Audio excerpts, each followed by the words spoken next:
this discussion. Thank you.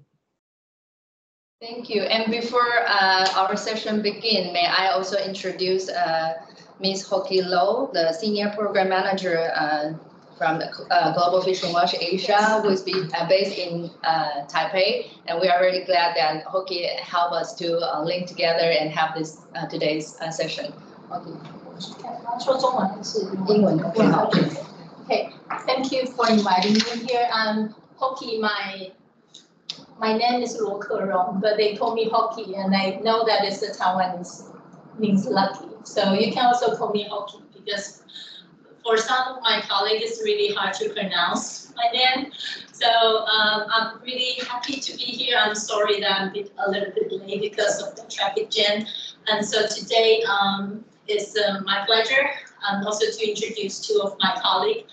They are responsible for capacity building training as well as the product development. Welcome any questions you may have during the session, and you can just raise your questions anytime. Thank you very much. Thank you, Hoki. And yeah, I think I forgot to introduce myself. I'm Madeline Wen from the Division Chief of Research and Development and Evaluation Department. And today here we have colleagues and from different operational and also the supporting departments from our headquarters in Taipei. Also, we have representatives from different missions in the field, like Palau, PNG, and Philippines, Indonesia. And then we are looking forward to have some interaction or questions, welcome questions after the session. So the floor is yours, Annie, please. Thank you so much. So I'll just begin by sharing my screen.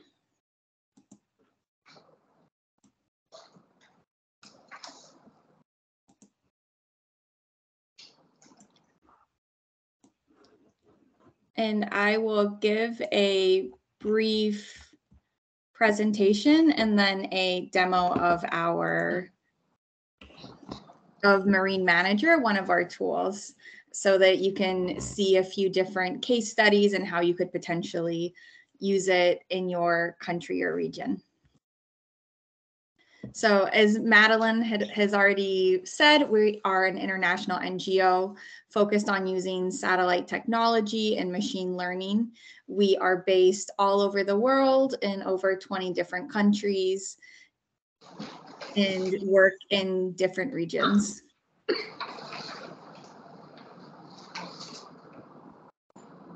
So our technology is based primarily on satellite data that we get from both AIS and VMS sources. AIS is data that we purchase and that we make freely available, and then VMS is from country agreements that we have. And our technology is historic, so it dates back to 2012. In addition, it is near real time, so there is a 72-hour delay on our data. It is very easy to use, and we are constantly working on improving it. So if you have any suggestions, please let us know. And lastly, it is free and accessible for everyone. It takes just 2 minutes to be able to register for an account. And we really focus on the spatial temporal aspect. So you can analyze data either at a global scale or at a local scale, looking at a specific vessel track. You can look at patterns and analysis across years or just for one specific day. I'm going to focus on Marine Manager Portal today, which provides dynamic interactive data and where we bring human activity data together with different oceanographic data. And we allow the user to be able to upload their own data, whether that's vessels or animal tracks or seamounts. And I will give you a couple of examples later within the platform. So for these environmental data sets, we have 3 that we focus on where you can actually filter the layers also, which could be used for habitat suitability, for instance. And then, as I mentioned, you can also upload your own animal telemetry track. So for instance, what you can see here in this screenshot is tiger shark tracks around Galapagos. And you can use that data to be able to see how, for instance, it interacts with other human activity data, such as fishing activity that we already have within the platform, and do analysis across time and across space. And I will show you a couple of examples of how exactly you can use these analysis features, and also how you can even download data to then be able to analyze it on your own or in addition to other data that you may have. So by analyzing this data, you can answer a couple of questions, or quite a few different questions, but I'll show you a couple of examples right here. So you could use it to assess marine policy. So for instance, is there actually a change, or what has been the change in fishing effort before and after an MPA was created? And this is another example that was done using data from our platform, where researchers compiled satellite tracks from nearly 2,000 different shark species and looked at how the sharks tracks looked at the intersection of the shark tracks and pelagic longline fishing to see where was there a risk of bycatch or of collision between sharks and this fishery. And so now I will go into a quick demo to show all of you a little bit more of this within our platform itself. So if you go to globalfishingwatch.org, you will be brought directly to our website. And please stop me at any point in time if you have any questions or if you have any comments. So if you go to Map and Data, then you can go directly to the Marine Manager portal here. And you can click on Visit the portal. To be able to register for an account, you can click this profile right here. I already have an account and I'll use Google Login, but you can register down here by signing up.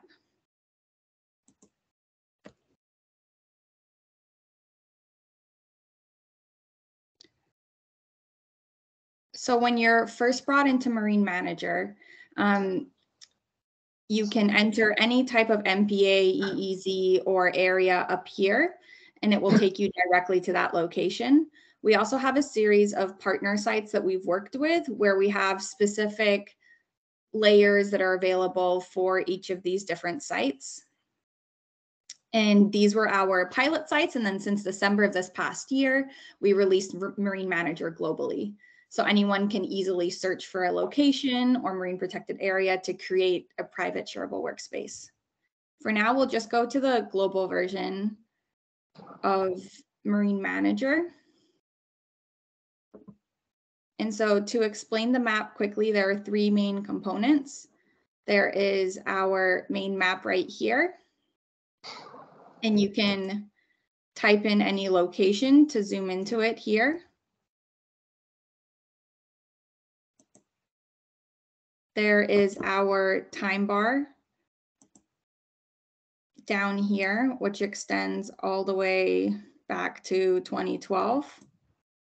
And you can either look for, drag the start and end bars to specify a date, or use the date picker if you want to be more specific. You can also, one of my favorite features is you can actually play over time, so you can see any changes in activity also this way. It's also great for specific vessel tracks, so you can see how a vessel track is moving or how any animal tracks that you upload may be moving, which I'll show you in a little bit. And then over here is our sidebar, where we have different layers. We have apparent fishing effort, which is our machine learning algorithms that have defined when vessels specifically are fishing. You can filter them down for specific flags or specific gear types. Vessel presence here shows all vessels, not only fishing vessels. And then detections is our imagery data, which I will go into in a little bit. We have our environment data, and then we have reference layers here, including exclusive economic zones, MPAs, RFMOs. And if you are interested in a specific area that we don't have here, you can either upload it yourself, or you can actually draw it right here to define a specific area. So I want to walk you through a couple of case studies to show you exactly what you can do within Marine Manager. Again, please stop me at any point for any questions. So first of all, if you're in the marine spatial planning process, or if you've established an MPA and would like to monitor the fishing effort, you can analyze human activity for an area of interest. We can also use this to explore what has happened after an MPA has been implemented. For instance, I'm going to take you to the no-take zone in Palau that was implemented in January 2020. And I'm actually going to go to our development environment because this is a sneak peek of a new feature that we are actually releasing on Thursday, this Thursday on May 11th. So you get a little bit of a preview of it in advance. So for dynamic reports, that's what we've called it. It helps provide a summary report of vessel activity within any EEZ or MPA or any area that you have drawn. So the MPA was implemented in January of 2020.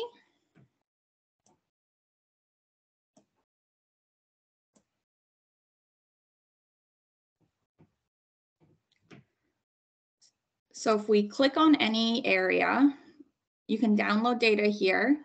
You can learn more about the area here. And then this is to be able to analyze the data itself. And so this is dynamic reports, which we will be launching in just a couple of days. So what you can see, evolution shows you the fishing effort across time. And you can also look at the vessel presence, or you can look at detections or the environmental data in this way on this graph. But if we look at before or after, this is looking at 12 months before 2020 and 12 months after. And what we can see is that there was quite a lot of fishing that happened beforehand, and then there was a sharp decrease as soon as it was implemented.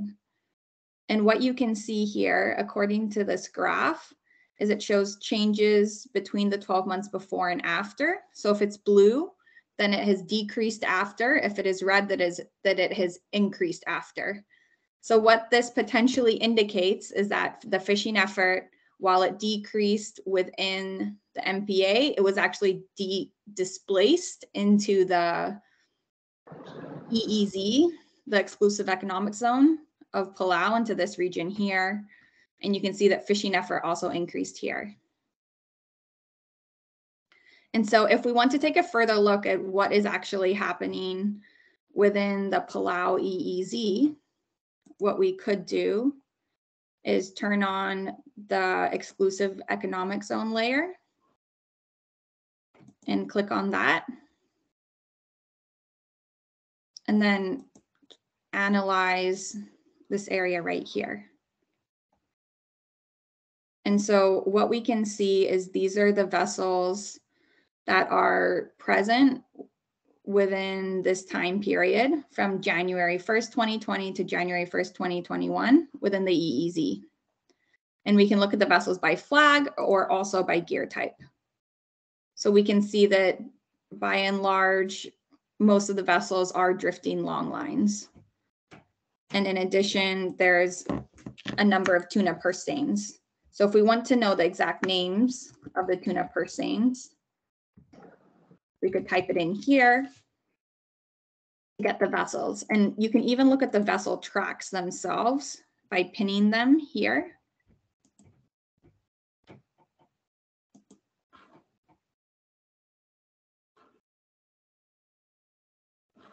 And they should be showing up, but I will check that in 1 second. And then you can also download the list of vessels right here. So I'm just going to turn this off so we can see if we can look up the tracks. This is in our development environment. So while it is a sneak peek, there are sometimes it isn't as, we can run into bugs. I'll just try refreshing this to see if that helps.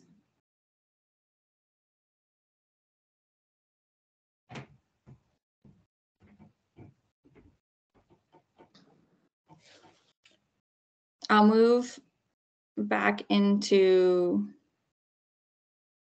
our live tool to show you how exactly you can pin vessels.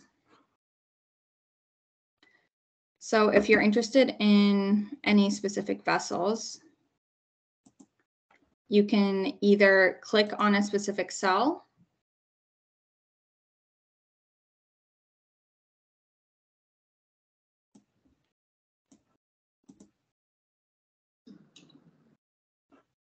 and pin a vessel.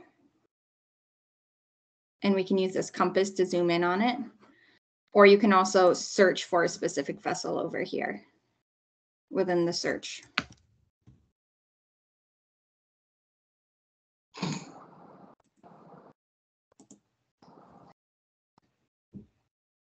And this is a vessel that fishes off of Ecuador and the Galapagos. And so our machine learning and algorithms have defined different types of events. When a vessel is in port, when a vessel is fishing, and you can also see when there's gaps. So those may be unintentional if something has happened with their transmitter, or intentional if they have potentially disabled it. And we are working on releasing a layer that will show the gaps either later this year or early next year. So what exactly do we do when an area of interest does not have a lot of vessels that are transmitting AIS or VMS? If you're still interested in seeing human activity in the area, that's when you can use our detection layers here. So I'm just going to zoom out again. And we have two specific layers. We have our night lights detections, which is where this detects all lights at night. And then we also have radar detections, which detects metal objects that are 12 or 15 meters or larger. So just to give you an example of how this is useful, the squid fishing fleet off the coast of South America uses night lights to be able to fish.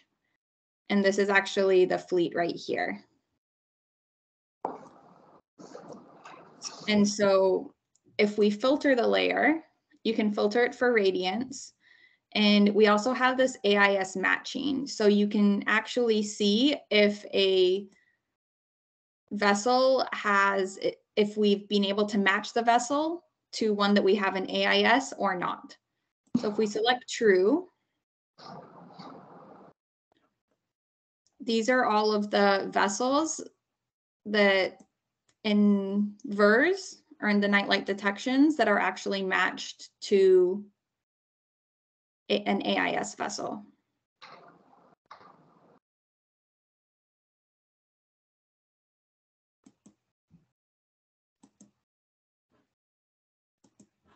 And then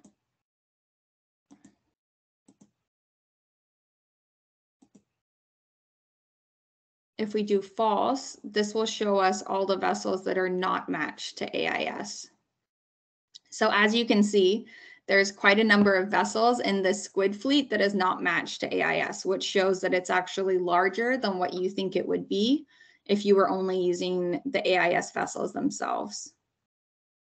And by looking at it over time, you can actually see how the squid vessel migrates down the coast throughout the year. Sorry, my internet's a little bit slow right now. So you can see how it moves down the coast. So now moving over to our environmental data sets. Currently, we have 3 different environmental data sets, and we would like to continue to expand it as we understand what is useful to our users. So please reach out to me if you have any requests or if there's any specific environmental data sets that would be useful for you. These spatial temporal environmental layers can be used when geographically exploring activity data within the map. So we have sea surface temperature, salinity, and chlorophyll A concentration, which is also an indicator of phytoplankton primary productivity. So if we zoom out and turn on our sea surface temperature, this is just an example of this specific layer.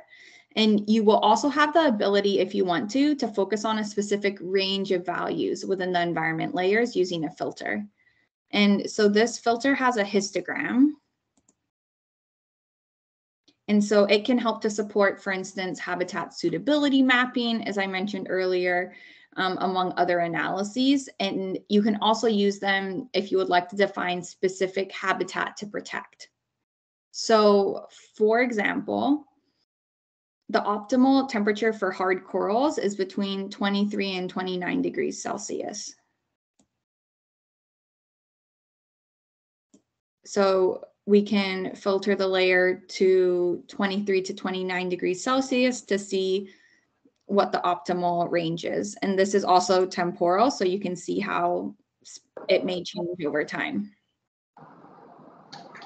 And we actually added the filter because a collaborator at the National Oceanic and Atmospheric Administration in the US had requested it to be able to see the temperature range for a specific species that she was working on. In addition, you can also use this to see patterns between human activity, like a specific gear type, for instance, alongside the environment layers. I know it's being used by people to look at how albacore tuna, which is very dependent on temperature, interacts with the longline fleet. So again, yes, please let me know if there's any environmental layers that may be useful to you, or if there's any use cases that you are interested in. And so lastly, I'm just going to go over uploading files. You can upload tracks or polygons, and by clicking on the plus arrow right here.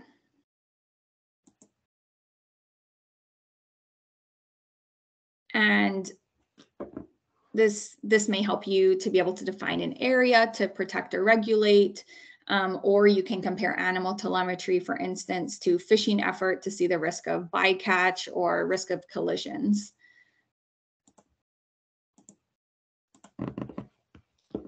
So as an example, I'm going to upload the whale shark movements in the Gulf of Mexico. And you can even have one line per individual.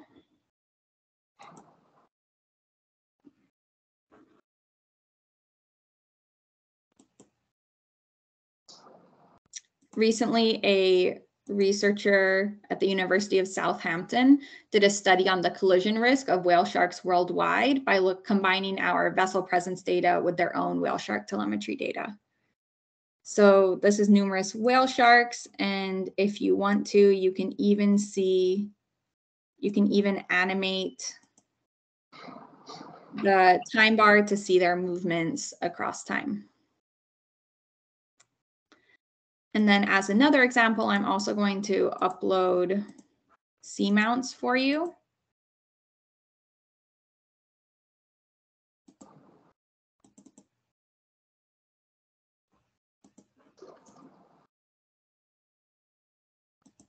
And you can color the features by a specific value. So in this case, we can color the height of the seamounts.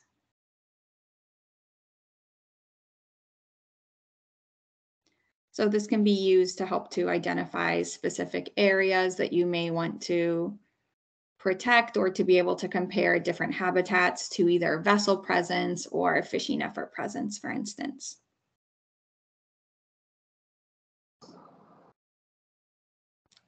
And while I let that load here, I just want to point you to the save and the share.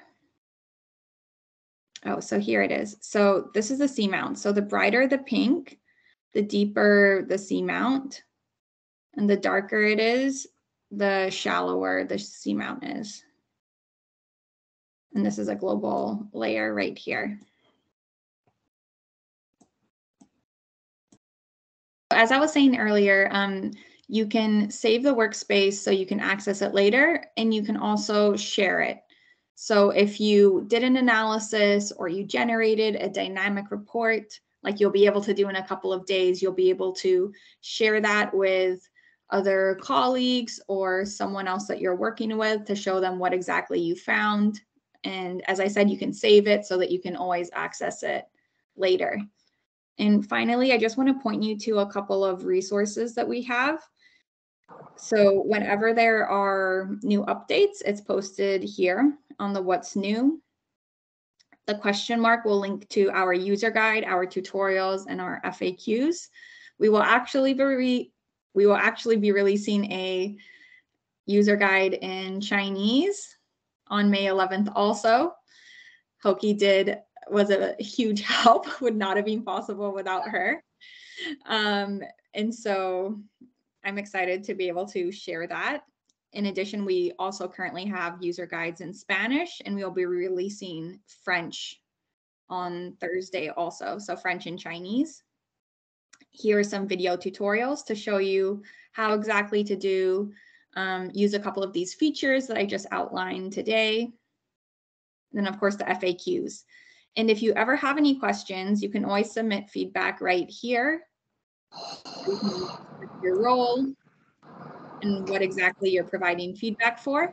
If you have any type of bugs or something isn't working for you, you can't work out how to do something, or you have an idea of an improvement, an environmental layer you would like to see, anything like that, feel free to also reach out here. I'm actually one of the people that monitors the feedback that comes in, so you'll basically be talking with me. And then finally, here are the different languages that the map is also available in for you to use. So thank you very much for your time, and please let me know if you have any specific questions about anything I just said. I know I went over everything very quickly, but you can, yeah. Okay, thank you, Annie, for this introduction, and it's quite straightforward to see so many different environment layers and different layers, and how we can have an overview of this tool. And I'm wondering if there are any questions from in person or online would like to ask. Anyone, you can raise your hand or.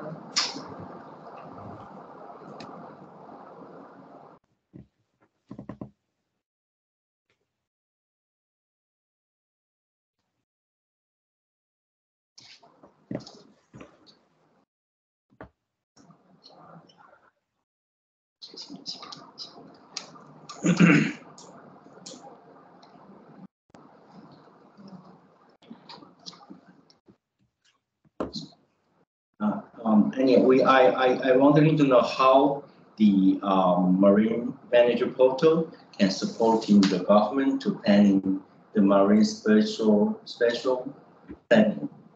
Can you give me some illustration and how we can use this software to explore how possibility that marine special management? Yes, thank you so much for your question. So I think that there's a couple ways that Marine Manager can help with spatial planning and then also with MPA management. As far as the planning is concerned, I think that Marine Manager will be able to help you to develop a baseline to understand what exactly is going on in the area of your interest. So for instance, is there any fishing that is currently happening there? What are the vessels like?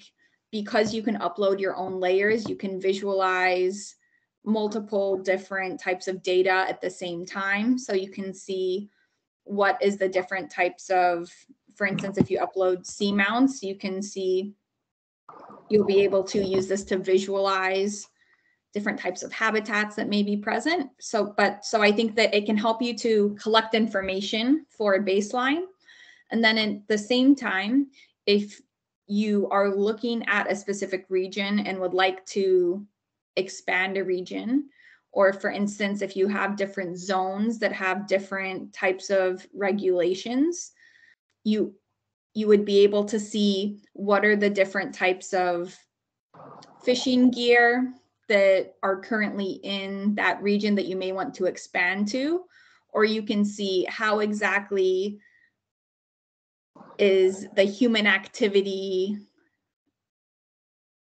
how exactly does the human activity abide by the regulations. So in a specific, if you're monitoring a specific area and there's no long lining, you could filter our apparent fishing effort layer for long lining within that area to see, is there actually any long lining?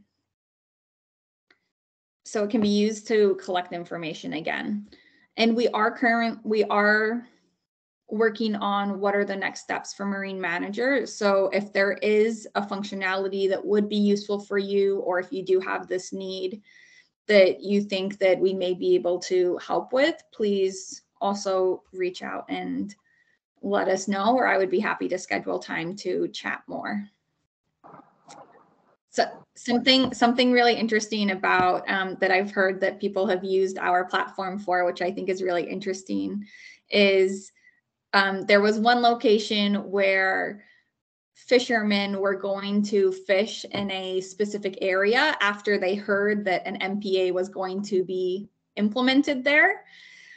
And so they just started to go a couple months before. And so they went to the government and said, we've been fishing in this area for a very long time. You can't close it down, but you could actually see using our map that they hadn't been fishing there for very long. They just went more recently to be able to see that. But because we have historical data, you can really see the patterns and analysis over time.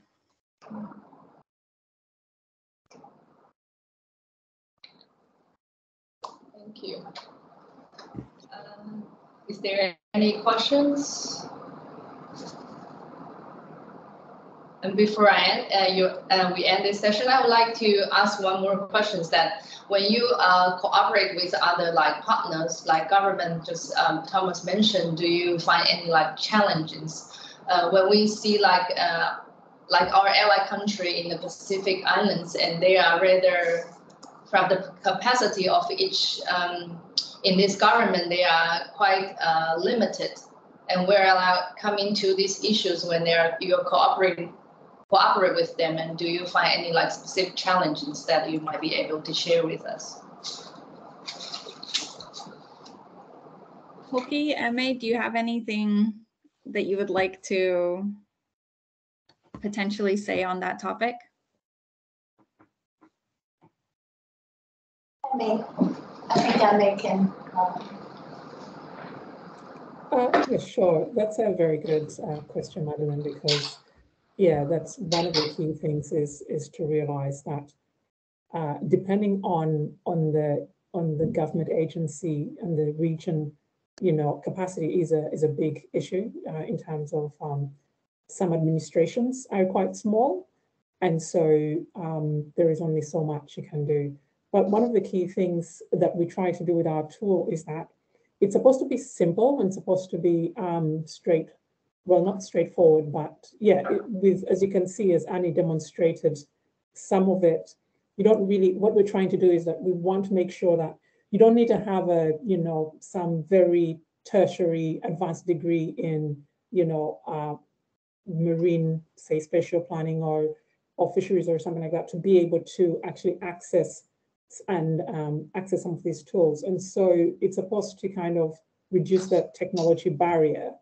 In the Pacific specifically, we have done just pilot projects. We haven't done any really long-term work with them, but the key idea is to make sure that we can support the agency the best way we can, but it's supposed to be something that is not supposed to bring a burden or something that's onerous. And that's why we have the capacity development program, to make sure that what we're doing is we're not adding to the work, but we're actually trying to streamline and be complementary to what's maybe the agency is using, so that it's actually usable. So that's why we're actually having these kinds of conversations, because we also want to know what other things what else do you need, for example, to make sure that, or what else is being used in, say, marine spatial planning, or what other tools are used in areas of importance and significance, so that we can see how we can actually work alongside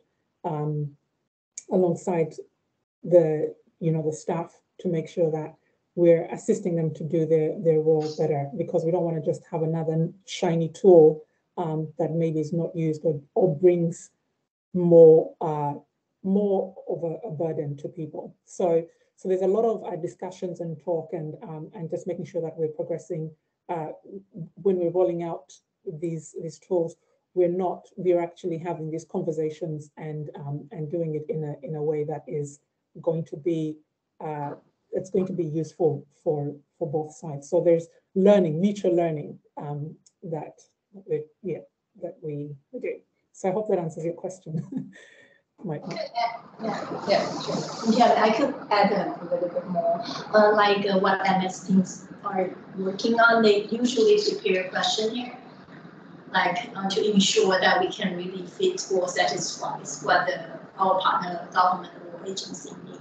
So we will do a lot of conversations to understand what they really want, and also the capacity, and also the human resources they can invest into this training or capacity building program. So we have a questionnaire. Also, if you are interested, I think Anne can also share with you a general how we start to know more about the partner country or agency needs, and also we will tailor-made by that. As Anna said, that we want to provide the complementary, and we want to co-develop with the partner, not just giving them the platform itself, but we really want to see what they need. And it also show how we can upload the data. So hopefully, different countries or agency that have a different area of interest, or they have the way to define the polygons or the territory. So we will just let the countries to decide what they want to see and how we're going to use the functions. Thank you very much for your answers, really helpful. And then I would like to, this time, because of the time strain, and then I would like to thank Annie and May and also Hoki today for taking this opportunity and time to share this portal with us, and that's help us to have these general ideas, and also it's very visualized to help us to understand and know more about the tools that you are having. It's really wonderful, and thank you again.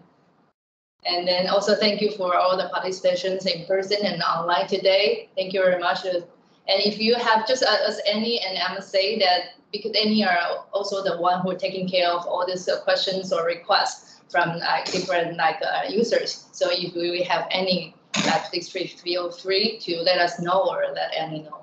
And I think they'll help on that. Thank you again. Thank you. Thank you. Goodbye. Thank you so much. Thank you. Thank you very much. It was nice.